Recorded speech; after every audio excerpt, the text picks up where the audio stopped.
Praise the Lord. ஆண்டவராகிய இயேசு கிறிஸ்துவின் நாமத்தில் உங்கள் அனைவருக்கும் என் அன்பின் வாழ்த்துக்களை தெரிவித்துக் கொள்கிறேன். இந்த ஆசீர்வதிக்கப்பட்ட நாளை காண செய்த நம் தேவனுக்கு கோடான கோடி ஸ்தோத்திரங்களை ஏறெடுப்போம். இந்த நாளிலும் கூட பரிசுத்த ஆவியானவர் நமக்கு என்ன கற்றுத்தருகிறார் என்பதை நாம் தியானிக்கலாம். மத்தேயு அதிகாரம் 5 வசனம் 44. நான் உங்களுக்கு சொல்லுகிறேன், உங்கள் சத்துருக்களை சிநேகியுங்கள், உங்களை சபிக்கிறவர்களை ஆசீர்வதியுங்கள், உங்களை பகைக்கிறவர்களுக்கு நன்மை செய்யுங்கள், உங்களை நிந்திக்கிறவர்களுக்காகவும் உங்களை துன்பப்படுத்துகிறவர்களுக்காகவும் ஜெபம் பண்ணுங்கள். ஆமேன்.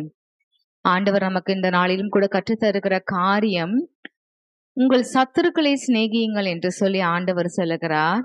நமக்கு நம்மை சுற்றி அநேக போராட்டங்களும் எதிர்மறையான காரியங்களும் தூஷண வார்த்தைகளும் மனிதர்களிடத்திலிருந்து நமக்கு வருகிறது. நம்முடைய வளர்ச்சியை கண்டு பொறாமை கொண்டும் நம்மளுடைய முன்னேற்றத்தை கண்டு நம்மை தவறாய் பேசுகிற மனிதர்கள் மத்தியில நாம் வாழ்ந்து கொண்டிருக்கிறோம். அப்பேற்பட்ட மனிதர்களை அவர்கள் நம்மை சபிக்கும் பொழுதும் நம்மை திட்டும் பொழுதும் நாம் அவர்களுக்கு பதிலுக்கு பதில் செலுத்தாதபடிக்கு நாம் அவர்களுக்காக ஜெபிக்கும்படியாய் கூட இந்த நாளிலும் கூட இயேசு கிறிஸ்துவானவர் நமக்கு கற்றுக் கொடுக்கிறார். உங்கள் சத்துருக்களையும் சிநேகியுங்கள், உங்கள் சபிக்கிறவர்களை ஆசீர்வதியுங்கள். நாம் முன்னேறக்கூடாது என்பதற்காகவும் உயர்ந்த ஸ்தானத்திலே வரக்கூடாது என்பதற்காகவும் நம் மீது எந்த தவறும் இல்லாத பட்சத்திலும் நம்மை குறை சொல்லி சபிக்கிறவர்கள் மத்தியிலே நாம் என்ன செய்ய வேண்டுமாம்? சபிக்கிறவர்களை நாம் ஆசீர்வதிக்க வேண்டும் என்று சொல்லி ஆண்டவர் இயேசு கிறிஸ்து இந்த நாளிலும் கூட கற்றுத்தருகிறார்.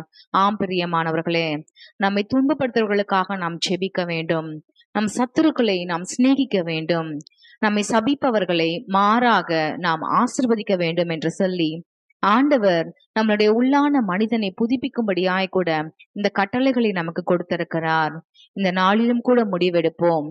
மனிதர்கள் எனக்கு செய்கிற தீங்குக்கு பதிலாக நான் சரி கட்டாதபடிக்கு, பழிக்கு பழி வாங்காதபடிக்கு, என் சத்துருக்களாகி அவர்கள் இருந்தாலும் அவர்களை நான் நேசிப்பேன், அவர்களுக்காக நான் ஜெபிப்பேன், அவர்கள் என்னை சபித்தாலும் நான் அவர்களை ஆசீர்வதிப்பேன் என்று சொல்லி கிறிஸ்துவை பிரதிபலிக்கக்கூடிய பாத்திரவான்களாய் நாம் மாற வேண்டுமாய் கூட இந்த நாளிலும் கூட ஒப்பு கொடுப்போம்.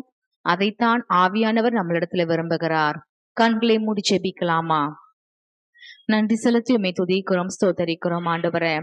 ஆண்டவரே இயேசப்பா, இந்த நாளிலும் கூட எங்களுக்கு இந்த கற்றுக் கொடுத்த அந்த பெரிதான கற்பனைக்காக நன்றி செலுத்துகிறோம். ஆண்டவரே இயேசப்பா, எங்களை சபிக்கிறவர்களை நாங்கள் ஆசீர்வதிக்கவும், எங்கள் சத்துருக்களை நாங்கள் சிநேகிக்கவும், எங்களை துன்பப்படுத்துவர்களுக்காக நாங்கள் ஜெபிக்கவும் அப்படிப்பட்ட இருதயத்தை நீர் எங்களுக்கு தர வேண்டுமாய் கூட ஒப்பு கொடுக்கிறோம். அப்பா, சிலுவையிலே நீ தொங்கிக் கொண்டிருந்த பொழுது அநேக ஜனங்களை பார்த்து நீர் சொன்னீரே, இவர்கள் அறியாமல் செய்கிறார்கள், இவர்களை மன்னியும் என்று சொல்லி உம்முடைய சத்துருக்களையுமே அடித்தவர்களை நீர் சிநேகித்தீரே ஆண்டவரே, அவர்களுக்காக ஜெபித்தீரே ஆண்டவரே. அதே போல நாங்களும் எந்த நெருக்கமாக இருந்தாலும் போராட்டமாய் இருந்தாலும் சபிக்கிற காரியங்கள் எங்களிடத்துல அப்பா வந்து சேர்ந்தாலும் நாங்கள் மீண்டுமாய் அவர்களை சபிக்காதபடிக்கு, அவர்களை பழிக்கு பழி வாங்காதபடிக்கு உம்மை நாங்கள் பிரதிபலிக்கக்கூடிய பாத்திரவான்களாய் எங்களை மாற்ற வேண்டுமாய் கூட ஒப்பு கொடுத்து ஜெபிக்கிறோம். இயேசுவின் நாமத்தில் ஜெபிக்கிறோம் பிதாவே, ஆமென்.